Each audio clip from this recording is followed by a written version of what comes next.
बड़े दुख के साथ मुझे ये कहना पड़ रहा है कि एक बार फिर से हसदेव जंगल को काटने की तैयारी हो गई है। लगभग 1700 हेक्टेयर इलाका है जहां पर माइनिंग होगी और 1700 के आसपास हेक्टेयर उस इलाके में जितने भी पेड़ हैं, लगभग 5 लाख 7 लाख के आसपास डेटा सामने आया है, वो सारे पेड़ काटे जाएंगे। ये 1700 हेक्टेयर होता कितना, पहले ये समझ लीजिए और उसके बाद मैं आपको आगे की कहानी बताता हूँ, यानी कि कितना बड़ा जंगल है। जो संबंधित समिति है उनको भी सबको ये जानकारियां भेजी थी और उसके बाद भी दरकिनार करके ये निर्णय ऐसा प्रतीत होता है कि कंपनी विशेष या व्यक्ति विशेष को सुविधा लाभ पहुंचाने के लिए ही ऐसे निर्णय लिए जा रहे हैं। छत्तीसगढ़िया होने के नाते यही सोचते हैं कि अभी हसदेव जंगल जो कटाई हो रहा है उसमें रोक लगाना चाहिए। आदिवासियों का जो वन्य जीवन रह रहे हैं उनका तो माने तरीका है ना जीने का, वही साधन है। जैसे अभी गर्मी बढ़त जाते तो वही पेड़ पौधे बचाना बहुत जरूरी हो गए है। अरे रोजगार क्या, रोजगार से तो स्वास्थ्य बहुत जरूरी है ना। मनुष्य बचेंगे तभी तो रोजगार रहेगा। आज हसदेव में 7 लाख पेड़ काटने का अनुमति मिल गई है हमारे प्रधानमंत्री जी के प्रिय मित्र अडानी को। विष्णुदेव साय जी के मुंह से एक शब्द नहीं निकल रहा है।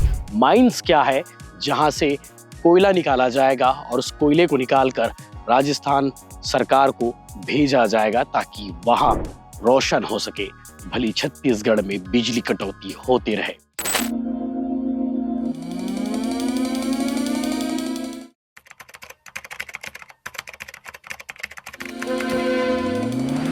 नमस्कार, जय जोहार, जय छत्तीसगढ़ में यशवंत साहू और आप दिखना शुरू कर चुके हैं भिलाई टाइम्स। थंबनेल आपने देख ही लिया है, ट्रेलर भी आपने देख ही लिया, टीएस सिंहदेव की बातें सुन भी ली हल्की हल्की, और मूल बातें क्या है ये बताने के लिए मैं फिर से हाजिर हूं। बड़े दुख के साथ मुझे ये कहना पड़ रहा है कि एक बार फिर से हसदेव जंगल को काटने की तैयारी हो गई है। लगभग 1700 हेक्टेयर इलाका है जहां पर माइनिंग होगी और 1700 के आसपास हेक्टेयर उस इलाके में जितने भी पेड़ हैं, लगभग 5 लाख 7 लाख के आसपास डेटा सामने आया है, वो सारे पेड़ काटे जाएंगे। ये 1700 हेक्टेयर होता कितना, पहले ये समझ लीजिए और उसके बाद मैं आपको आगे की कहानी बताता हूँ, यानी कि कितना बड़ा जंगल है। इसे मध्य भारत का फेफड़ा भी कहा जाता है। फेफड़ा, सोचिए, ये फेफड़ा ही नहीं रहेगा तो आप और मैं सांस कहाँ से लेंगे। ऐसा दावा किया गया है कि 1700 हेक्टेयर में टोटल माइनिंग होगी, यानी कि जंगल है जिसे काटा जाएगा। 4200 एकड़ के आसपास इलाका होता है। 1700 हेक्टेयर यानी कि 4200 एकड़, इतना बड़ा इलाका है कि 3300 फुटबॉल ग्राउंड नहीं, इतना बड़ा इलाका है कि 3150 फुटबॉल ग्राउंड वहां पर बन सकते हैं। मतलब एक फुटबॉल ग्राउंड कितना बड़ा होता है आप समझ लीजिए। और 1700 हेक्टेयर यानी कि 4200 एकड़ जहां पर माइनिंग होनी है, जहां से कोयला निकाले जाना है, वो इलाका में आप 3150 फुटबॉल ग्राउंड बना सकते हैं। केंद्र सरकार ने इसे मंजूरी दे दी है। देश की मोदी सरकार ने इसे अप्रूवल दे दिया है कि हाँ, वहां से माइनिंग कर सकते हैं, पेड़ काट सकते हैं और पेड़ काटने के बाद वहां से कोयला निकालकर राजस्थान को भेज सकते हैं। एक फेज कंप्लीट हो चुका है, दूसरे फेज के लिए मंजूरी मिल गई है और बड़े दुख के साथ मुझे ये बताना पड़ रहा है। हसदेव का विषय इसलिए आज फिर ट्रेंडिंग में है। छत्तीसगढ़ के पूर्व डिप्टी सीएम टीएस सिंहदेव ने बयान दिया है और ये बयान वाजिब भी है। उनकी चिंता वाजिब भी है। उन्होंने जो चिंता जाहिर की है, चिंता जाहिर करने वाले इकलौते टीएस सिंहदेव नहीं है। छत्तीसगढ़ के पूर्व मुख्यमंत्री भूपेश बघेल ने भी इस पर बयान दिया है।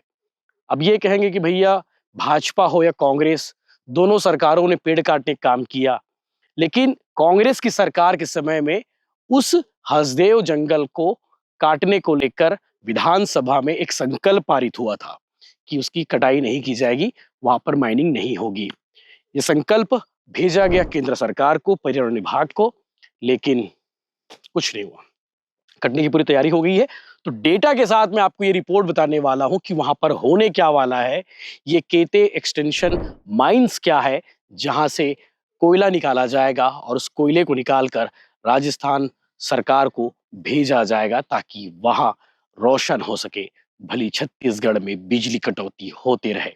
मैं समझता हूं कि ये साल जो है सबसे ज्यादा बिजली कटौती वाला साल रहा होगा। आप लोग मेरी बातों से सहमत होंगे तो कमेंट करके जरूर बताइएगा कि हाँ भैया, मेरे इलाके में भी आधे आधे घंटे बिजली बंद होती है।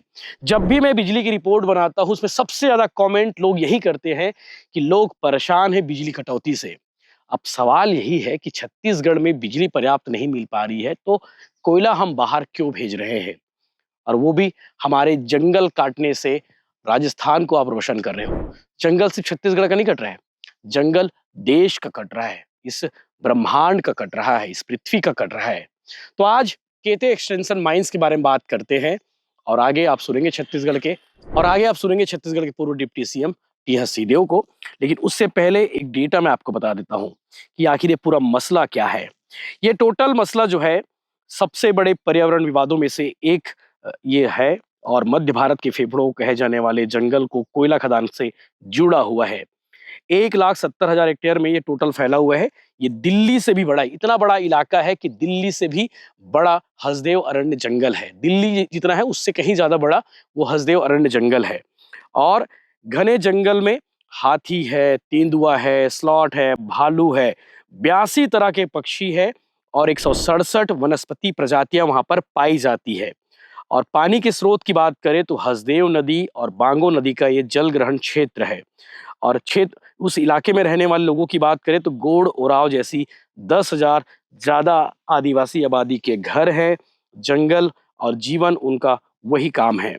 अब पेड़ क्यों काटे जा रहे हैं, ये सबसे बड़ा सवाल है। तो आपको बता दूं कि हसदेव में छत्तीसगढ़ के कुल कोयला भंडार का 10% हिस्सा उसी जगह पर है। और राजस्थान राज्य विद्युत उत्पादन निगम यानी कि RRVUNL को यहाँ कोयला ब्लॉक मिले हुए हैं, जिनका ऑपरेटर अडानी समूह है, जो अक्सर विवादों में रहते हैं। अडानी समूह के बारे में आपको मालूम होगा कि जहां भी पेड़ की कटाई होती है, जहां भी माइनिंग होती है, उसमें अडानी का नाम आना जरूरी है। अब आपको बताता हूं कि मुख्य खदानें वहां पे कौन कौन सी है। एक PEKB फेज 1 फेज 2 यानी कि परसा ईस्ट केते बासन पहले से चल रही है, और परसा कोल ब्लॉक ये नई खदान है। और केते एक्सटेंशन सबसे नया प्रस्ताव है। इसके लिए 1742 हेक्टेयर जंगल और 4.48 लाख पेड़ काटने की मंजूरी मिल गई, यानी कि 4,48,000 पेड़ वहां पे काटे जाएंगे। और अब तक जो है PEKB यानी कि परसा ईस्ट कोल केते बासन में 94,460 पेड़ काटे जा चुके हैं। ये डेटा आपको मालूम होना चाहिए कि 1 लाख के आसपास पेड़ पहले ही कट चुके हैं और अब 5 लाख के आसपास पेड़ कटने वाले हैं। अब केते एक्सटेंशन के लिए बता दूं कि 4,48,000 पेड़ कटने वाले हैं। और पूर्व डिप्टी सीएम टीएस सिंहदेव का दावा है कि वो 4,48,000 पेड़ नहीं है, 7 लाख पेड़ है जो कटने के लिए तैयार है। गर्मी के बारे में बताने की जरूरत नहीं है। इस साल सबसे ज्यादा सबसे गर्म शहरों वाली सूची कर बात करोगे दुनिया में तो छत्तीसगढ़ के बहुत सारे शहर थे। उसमें बिलासपुर था, राजनांदगांव था, रायपुर था, कोरबा, जांजगीर चांपा, बहुत सारे शहर जहाँ पे सबसे ज्यादा गर्म रहा और सबसे ज्यादा लोग परेशान। अभी भी नौटप्पा का आज 5वां दिन है, 5वां 6वां दिन है, और आज भी पारा 44 डिग्री, 45 डिग्री, 46 डिग्री तक टच कर चुका है। अब आपको बताते हैं कि विधानसभा में 26 जुलाई 2022 को छत्तीसगढ़ विधानसभा ने सर्वसम्मति से हसदेव में नई खदानों को रद्द करने का प्रस्ताव पारित किया गया था। और ऐतिहासिक रामगढ़ पहाड़ गुफाएं मंदिर खदान से सिर्फ 8 से 11 किलोमीटर दूर है, और वहां पर भी खतरा मंडरा रहा है। 800 से ज्यादा दिन हो चुके हैं धरने को वहां पे चला। और अगस्त 2024 में रात 3 बजे पेड़ कटाई शुरू हुई और 1,000 से ज्यादा महिलाओं को हिरासत में लिए गए थे। ये भी हमने अब स्टोरी दिखाई थी पिछले दिनों क्या कुछ हुआ था हसदेव जंगल में। टीएस सिंहदेव का दावा कि हसदेव नदी और बांगो जलाशय नष्ट होंगे तो छत्तीसगढ़ रेगिस्तान बन सकता है। टीएस सिंहदेव को बहुत बुद्धिमानी नेता के रूप में जानते हैं, और टीएस सिंहदेव की स्टडी है तो बात तो सही होगी। इसके अलावा आपको बता दें कि एनजीटी तक ये मामला गया था। मई 2025 में कहा गया कि मामला सुप्रीम कोर्ट और हाई कोर्ट में लंबित है, इसलिए समानांतर सुनवाई नहीं हो सकती। और PIL पर सुनवाई चल रही है। कोर्ट ने पूछा है कि कंपल्सरी और कहाँ से हो सकता है, और एनजीटी भोपाल पहले कहा था कि ड्यू टू परमिशन से पेड़ कटे, कोई उल्लंघन नहीं हुआ, एनजीटी ने कह दिया।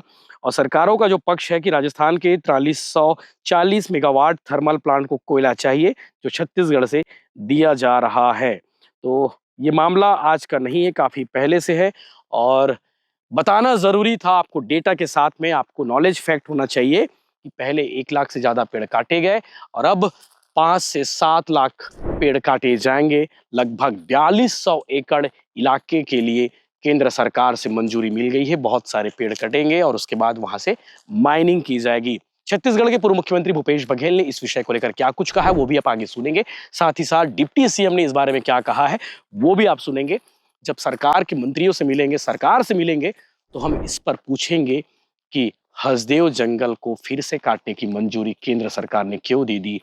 22 जुलाई 2022 को जब छत्तीसगढ़ की विधानसभा से संकल्प पारित हो चुका था कि वहां पर माइनिंग नहीं होगी, पेड़ों की कटाई नहीं होगी, फिर उसे दरकिनार कर नई मंजूरी क्यों दे दी गई है, ये सबसे बड़ा सवाल है। और आप सबसे मैं कमेंट चाहूंगा, आप सबसे इस वीडियो में रिएक्शन चाहूंगा कि आप लोग हसदेव जंगल को लेकर क्या सोचते हैं।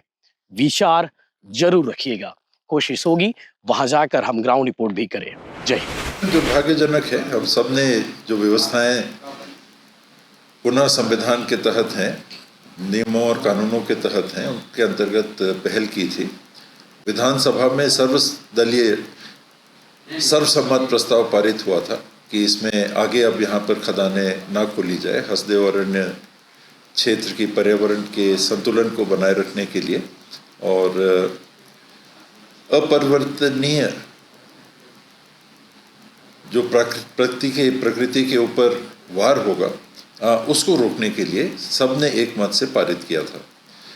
दूरियों के बारे में भी हम लोगों ने दस्तावेजी जानकारियां भेजी थी राज्य सरकार को भी, राज्य सरकार के सत्ताधारी दल के प्रतिनिधि मंडल को भी, केंद्र सरकार को भी, प्रधानमंत्री कार्यालय को भी, जो संबंधित समिति है उनको भी, सबको ये जानकारियां भेजी थी। और उसके बाद भी दरकिनार करके ये निर्णय ऐसा प्रतीत होता है कि कंपनी विशेष या व्यक्ति विशेष को सुविधा लाभ पहुंचाने के लिए ही ऐसे निर्णय लिए जा रहे हैं। देश के अनेक स्थानों से ये बात बार बार आ रही है और ये उचित नहीं। आज हसदेव में 7 लाख पेड़ काटने की अनुमति मिल गई है हमारे प्रधानमंत्री जी के प्रिय मित्र अडानी को। विष्णुदेव साय जी के मुंह से एक शब्द नहीं निकल रहा है कि जंगल में हमारे आदिवासी भाई रहते हैं, जो आश्रय है, जहाँ बायोडाइवर्सिटी है, उस सबको खत्म कर देना चाहते हैं। लेकिन विष्णु जी तो यही चाहते हैं, बोलते भी हैं कि अडानी को और क्या दिया जा सकता है। हमारे विष्णु जी बिल्कुल लगे हैं, अडानी को और क्या क्या दिया जा सकता है, तो उसमें लगे हुए हैं। वो बनाया इसलिए गया मुख्यमंत्री उसको कि यहाँ छत्तीसगढ़ की सारी संपदा को अडानी को सौंप दिया जाए। अन्यथा यदि छत्तीसगढ़ की हितैषी हैं तो उनके खिलाफ बोल के दिखाए या कार्रवाई कर रोक के दिखाए। छत्तीसगढ़िया होने के नाते यही सोचते हैं कि अभी हसदेव जंगल जो कटाई हो रहा है उसमें रोक लगाना चाहिए, है ना। इसमें विशेषकर जैसे जनता भी बहुत जगह पे देख रहे हैं, स्ट्राइक भी कर रहे हैं, है ना। आदिवासी लोग इसमें गुहार भी लगा रहे हैं कि जंगल की कटाई रोका जाए, है ना। तो इसमें हमारा यही ओपिनियन है कि उसको बंद करवाया जाए सरकार से। इसके रोजगार भी देंगे करके ऐसा अच्छा लगता है। रोजगार देंगे वहाँ तक ठीक है, लेकिन जंगल का कटाई हो जाएगा तो आदिवासी लोग का तो मेन रोजगार वही है ना, जो खासकर जो जंगल में रहते हैं। तो उसमें तो उनका जो रोजी रोटी पहले से उनका बरसों से चलता आ रहा है, उसमें तो उनका नुकसान ही है, समझो, है ना। तो आपके हिसाब से नहीं होनी चाहिए? हाँ, नहीं होना चाहिए, कटाई नहीं होना चाहिए। इसमें वातावरण और जो अपना जो है ना, भारत का भी अगर बोले जाए तो जो आपका जो वायुमान में भी देखो बहुत ज़्यादा बदलाव हो रहा है ना। अभी देखो गर्मी बहुत ज़्यादा पड़ रहा है ना, तो ये सब चीज़ की वजह से ना जंगल का कटाई नहीं होना चाहिए। वन्य प्राणियों की सुरक्षा तो जंगलों से है ना। जंगल अगर कट जाएंगे तो आज गर्मी बढ़ रही है, तापमान बढ़ रहा है, आम आदमी का जीना दुभर हो जाएगा। तो वन्य प्राणी की संरक्षण करनी है और मनुष्य जीवन को सही बनाना है तो जंगल की संरक्षण जरूरी है। एक और सरकार बोल रही कि एक पेड़ माँ के नाम पर लगातार पेड़। बिल्कुल सरकार का भी मंशा है कि माँ के पेड़ पर लगाए, लेकिन अगर इनको काट रहे हैं तो उनके पीछे ये क्या मंशा है ये तो क्लियर होना चाहिए। सरकार बोल रही कि नए नए प्रोजेक्ट आएंगे, उससे लोगों को रोजगार मिलेगा। रोजगार मिलेगा, लेकिन बहुत से रोजगार तो चली भी जाएगी ना। वन्य से भी तो वन जो हमारे वन जो है निधि है, देश की निधि है, राष्ट्र की निधि है। तो जितने लोगों को रोजनी मिलेगा उससे ज्यादा लोगों का नौकरी छूट जाएगा। आदिवासियों का जो वन्य जीवन रह रहे हैं उनका तो माने तरीका है ना जीने का, वही साधन है, निधि है, मतलब वो उसमें बहुत से लोगों का जीवन चलता है। तो आपके हिसाब से नहीं कटना चाहिए, उसका रास्ता निकालें दूसरा। नहीं नहीं, बिल्कुल नहीं कटना चाहिए। और जैसे अभी गर्मी बढ़त जाते तो वही पेड़ पौधे बचाना बहुत जरूरी हो गए है। नहीं कटना चाहिए। जब विकास के नाम में ना सब ठगी हो जाते, कटना नहीं चाहिए, है ना। जो नेचुरल पेड़ पौधा वो रहना चाहिए, है ना। जो इतना गर्मी छाँव जरूरी है ना। और पेड़ पौधा तो बहुत पता है चीज़ है, होना चाहिए, रहना चाहिए, है नहीं। अपने हिसाब से तो गलत है भाई। गवर्नमेंट का योजना है कि पेड़ लगाओ और एक तरफ पेड़ कटाई करवा रहे हैं, वो गलत है। आपके हिसाब से कटना चाहिए कि नहीं करना? नहीं, गलत है बोल रहा हूँ, नहीं कटना चाहिए। गवर्नमेंट बोल रही है कि वहाँ पर प्रोजेक्ट आएगा। नहीं तो प्रोजेक्ट उस विकास, एक तरफ विकास देख रहे हैं, दूसरे तरफ यही योजना लागू कर रहे हैं ना भाई, है पेड़ लगाओ करके, और एक तरफ पेड़ सफाई कर रहे हैं, है ना। और स्थानीय व्यक्तियों को उससे तकलीफ है ना। जो वन उपज वहाँ का ये वनोपज वृक्ष हैं, उनसे तो स्थानीय व्यक्तियों को नुकसान है ना, है ना। नहीं, पेड़ तो नहीं काटना चाहिए। क्या है, ऑक्सीजन का वैसे भी दिक्कत है ना। तो पेड़ बल्कि लगाना चाहिए। पेड़ कटने से क्या है, पर्यावरण में भी सब नुकसानी है ना। और लोगों का क्या है, जो जीवन काल है ना, वो भी कम होगा ऑक्सीजन की कमी से। तो पेड़ क्या है, लगाना चाहिए, है ना। और पेड़ की कटाई का विरोध तो हम खुद ही कर रहे हैं। पर्यावरण की सुरक्षा के लिए तो यानी कि जंगलों को हमें बचाना चाहिए, पेड़ पौधों को बचाना चाहिए, नहीं कटना चाहिए। जो भी गवर्नमेंट का प्रोजेक्ट है, मरुस्थल स्थल है, कोई भी उसमें ये करना चाहिए, है ना।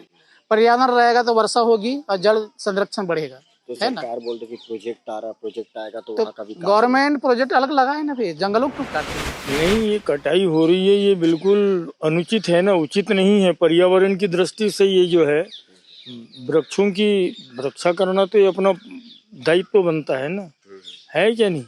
ये अवैध कटाई ये बिल्कुल पर्यावरण के लिए ठीक नहीं है। सरकार बोल रही है कि नए नए प्रोजेक्ट आएंगे। नहीं, प्रोजेक्ट से क्या, प्रोजेक्ट से तो प्रदूषण बढ़ेगा, है ना। प्रदूषण बढ़ना है उससे, उसमें पर्यावरण की दृष्टि से ठीक नहीं है। लेकिन लोगों को रोजगार भी मिलेगा। अरे रोजगार क्या, रोजगार से तो स्वास्थ्य बहुत जरूरी है ना। मनुष्य बचेंगे तभी तो रोजगार रहेगा, और मनुष्य रहेंगे ही नहीं तो रोजगार का क्या मतलब रहेगा। आपके हिसाब से नहीं कटना? बिल्कुल नहीं कटना चाहिए।